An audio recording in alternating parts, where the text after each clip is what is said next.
Hai guys, welcome back again with Mimi di channel Enkun. Fans pemburu iblis silahkan merapat, karena di video kali ini kita akan membahas lanjutan cerita Kimetsu no Yaiba setelah Tanjiro yang akhirnya membuka mata dan kembali menjadi manusia.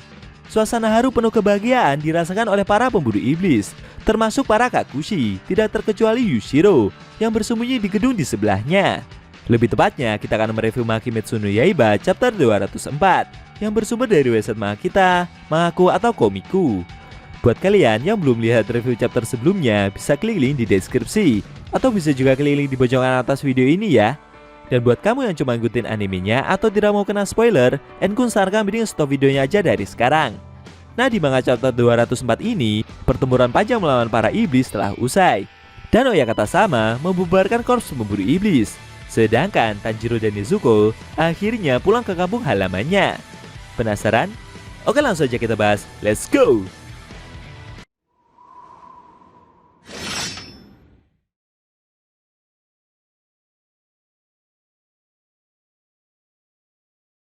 Pada awal scene, kita dibilangkan 3 bulan berlalu setelah pertempuran melawan para iblis berakhir.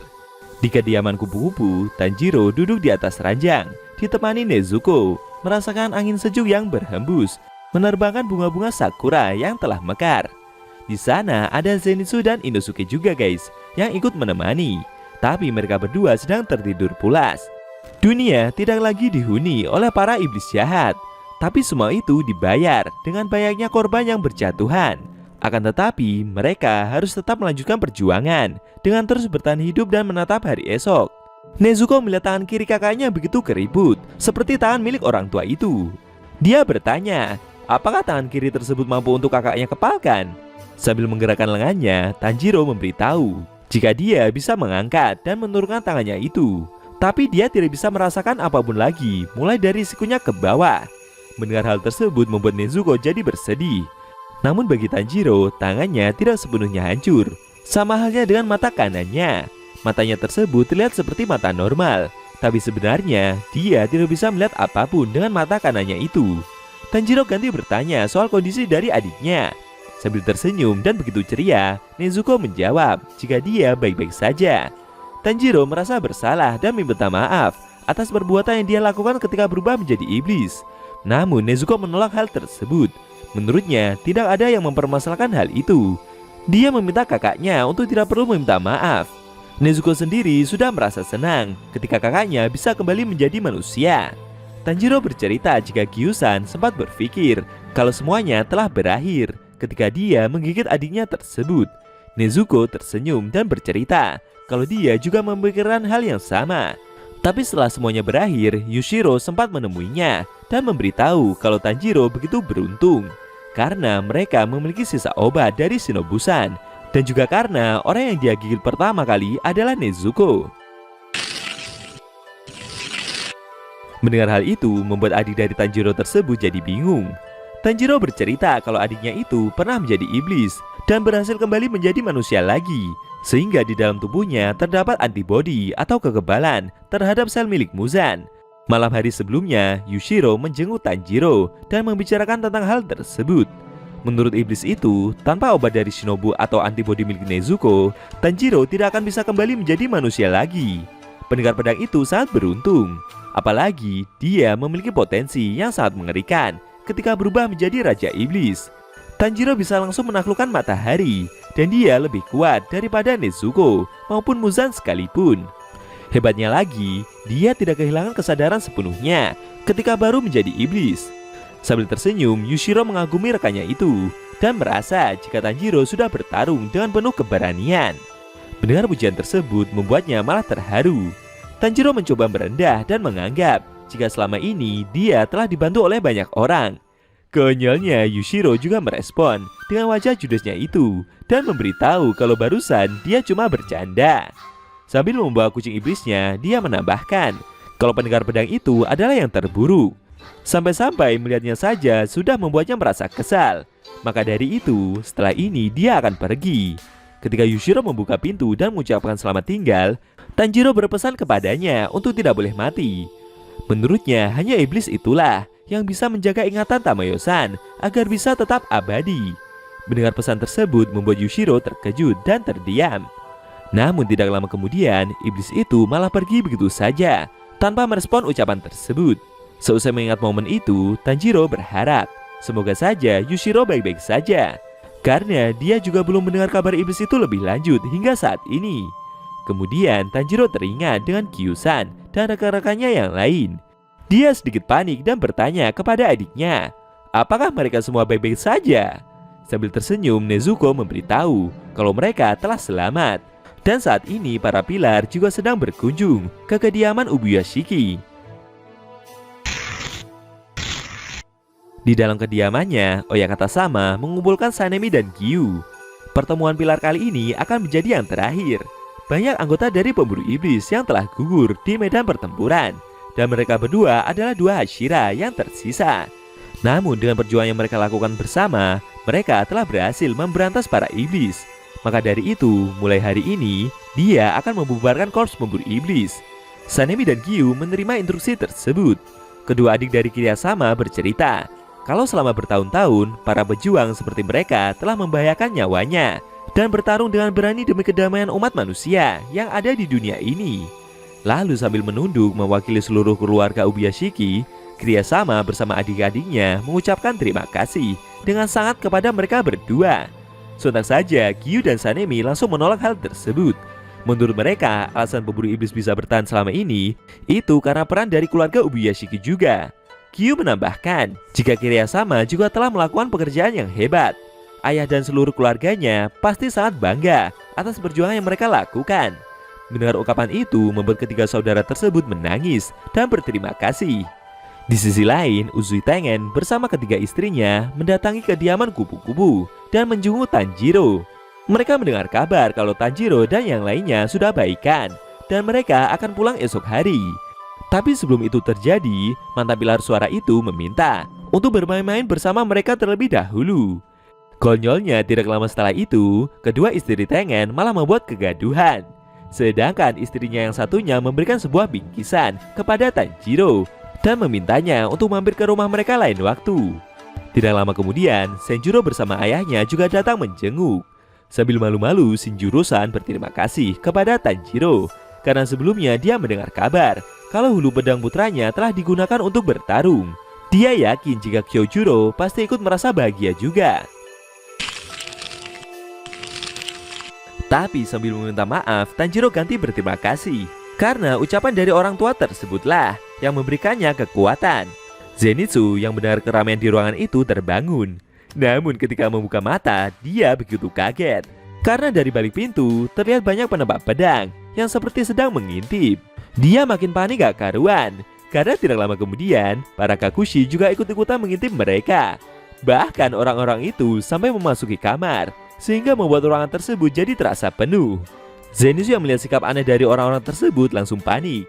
Bahkan dia sampai merangkul Tanjiro untuk meminta pertolongan.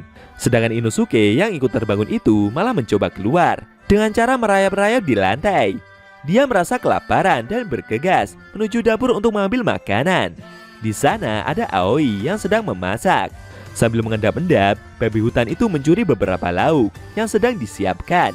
Namun gadis itu mengetahuinya. Aoi memarahi Inosuke. Dia juga menunjukkan rasa peduli kepada babi hutan itu dengan memberikan nasihat untuk tidak memasukkan makanan terlalu banyak ke dalam mulutnya. Inosuke yang melihat respon dari gadis kupu-kupu itu begitu kaget. Kenapa dia bisa sadar dengan keberadaannya? Apakah mungkin sebenarnya gadis ini memang kuat? Tapi tidak lama setelah itu, Aoi malah mengambilkan makanan yang memang sengaja dia siapkan untuk Inosuke. Dia juga meminta babi hutan itu untuk tidak mencuri lagi. Bila sikap baik yang gadis itu tunjukkan membuat Inosuke terdiam sesaat. Dan akhirnya dia pun memakan makanan tersebut dengan begitu gembira. Beberapa saat kemudian, di halaman kediaman kupu-kupu, Tanjiro menghampiri Kanao yang seperti menatap sebuah pohon sakura. Mereka berdua memandang pohon tersebut dan mengagumi keindahannya. Kanao bercerita kalau orang yang menanam pohon ini adalah seorang pengguna nafas bunga pertama. Dan pohon ini diberi nama kemenangan. Mendengar cerita itu membuat Tanjiro merasa kagum. Kanao menambahkan kalau sebenarnya dia ingin memberitahu pohon ini jika mereka telah memenangkan pertempuran. Dalam hatinya, Tanjiro merasa kalau gadis yang ada di hadapannya ini begitu baik. dia sempat bertanya soal mata dan luka yang Kano derita. Sambil tersenyum, gadis itu menjawab jika dia baik-baik saja dan masih bisa melihat pula. Menurutnya, luka yang dia alami tidak begitu menyakitkan. Dia juga bercerita kalau barusan pilar angin telah datang mengunjunginya.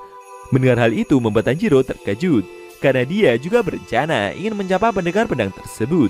Sambil mengeluarkan Kabumaru dari balik bajunya, Kanao merasa jika pilar angin itu masih berada di sekitar sini. Barusan juga dia memberinya teman, yaitu ular putih peninggalan Igurosan. Melihat kemunculan ular tersebut membuat Tanjiro begitu antusias. Di dalam salah satu lorong kediaman kupu-kupu sendiri, Nezuko malah bertemu dengan Sanemi. Adik dari Tanjiro itu mencoba menyapa, tapi pilar angin tersebut merespon dengan sikap dingin. Nezuko mencoba mengakrabi pendekar pedang itu dan bertanya soal luka yang dia alami. Lalu Sanemi meminta maaf. Sebelumnya dia mendengar kabar kalau ada kekacauan setelah Muzan mereka kalahkan. Sedangkan dia sendiri saat itu malah pingsan dan tidak ikut membantu. Tapi sambil tersenyum, Nezuko tidak mempermasalahkan hal tersebut karena dia sendiri juga sudah tertidur selama 2 tahun lamanya. Menurutnya, dibandingkan dengan itu, pingsan yang pilar tersebut alami masih tidak ada apa-apanya. Dia juga bercerita jika kakaknya telah tertidur selama sebulan penuh. Nezuko menambahkan kalau dia sangat suka dengan tidur. Mendengar ungkapan terakhir itu membuat Sanemi jadi teringat dengan mendiang adiknya Genya yang dulu pernah mengungkapkan hal yang sama. Secara mengejutkan, sambil mengelus rambut gadis itu, Sanemi tersenyum. Lalu tidak lama kemudian, dia pun pergi dan berpesan kepada Nezuko agar menjaga diri dengan baik-baik. Namun di luar dugaan, dari balik sudut ruang di sebelahnya ada Zenitsu yang melihat kejadian tersebut. Dia cemburu, salah paham dan begitu emosi berat melihat kelakuan baik yang Sanemi tunjukkan kepada Nezuko. Beberapa saat setelahnya, Tanjiro dan Nezuko menghampiri Giyu yang saat itu sedang berbincang bersama Urokodaki-san. Mereka bersendau gurau dan melepas rasa rindu bersama. Tanjiro juga menyadari jika Giyu telah memotong rambutnya. Keesokan harinya, sebelum mereka berangkat pulang, Tanjiro dan kawan-kawan meletakkan bunga-bunga di atas makam para pemburu iblis yang telah gugur. Namun baru berjalan beberapa saat saja, Zenitsu sudah mengeluh kelelahan.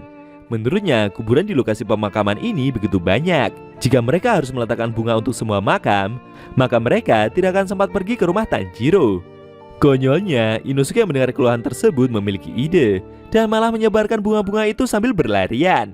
Kejadian tersebut membuat Zenitsu jadi emosi, karena hal itu membuat mereka seperti terlihat tidak memiliki sopan santun saja. Tanjiro melihat aksi tersebut ikutan panik, sedangkan Nezuko tertawa melihat kegaduhan yang terjadi. Ketika hari sudah mulai sore, Zenitsu semakin mengeluh karena dia sudah mulai lapar. Mereka pun berjalan pulang ke rumah Tanjiro. Inosuke sempat bertanya kepada Zenitsu, apakah barang yang temannya bawa itu adalah makanan? Sambil emosi, dia menjawab kalau ini adalah peninggalan dari gurunya.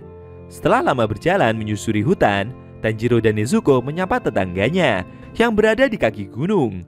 Mereka pun langsung memeluk dan melepas rasa rindu setelah lama tidak bertemu. Beberapa saat setelah itu, akhirnya Tanjiro bersama yang lain bisa pulang dengan selamat. Tidak lupa juga, mereka mendoakan keluarga yang telah tiada. Setelah itu, mereka semua melakukan kerja bakti dengan membersihkan rumah karena sudah lama ditinggalkan. Setelah selesai beraktivitas, Tanjiro memanaskan bak mandi yang dipakai oleh Inosuke dan Zenitsu. Tentu saja mereka berdua selalu membuat keributan. Lalu saat malam hari, mereka berempat makan bersama. Suasana bahagia mereka rasakan dari pagi hingga malam. Dan itu terus berlanjut setiap hari hingga ratusan tahun telah berlalu ketika zaman modern telah tiba, di mana banyak gedung-gedung pencakar langit berdiri dengan kokohnya. Akhirnya pertempuran panjang melawan iblis telah benar-benar usai, di mana Tanjiro dan kawan-kawan bisa hidup dengan begitu bahagia. Kira-kira apa yang akan terjadi setelah ini? Apakah Tanjiro akan memiliki keturunan dan penerus di masa depan? Sayangnya, scene cerita Kimetsu no Yaiba chapter 204 telah berakhir.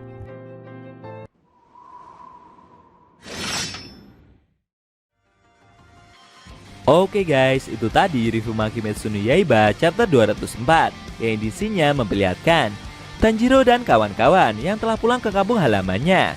Mereka semua menghabiskan hari-hari dengan penuh bahagia, diiringi canda dan tawa. Bagaimana menurut kamu? Jangan lupa tinggalkan komentar kalian ya. Kalau mau nonton review sebelum atau selanjutnya, bisa klik link di deskripsi. Linknya ada Mimin taruh di sana kok. Buat kalian yang pengen nonton review Kimetsu no Yaiba secara maraton, bisa klik link di deskripsi juga ya guys. Oke, tekan like kalau suka sama video ini dan dislike kalau nggak suka. Jika ada kata-kata dari NQ yang kurang pas, NQ mohon maaf, dan sampai bertemu di video review Kimetsu no Yaiba selanjutnya.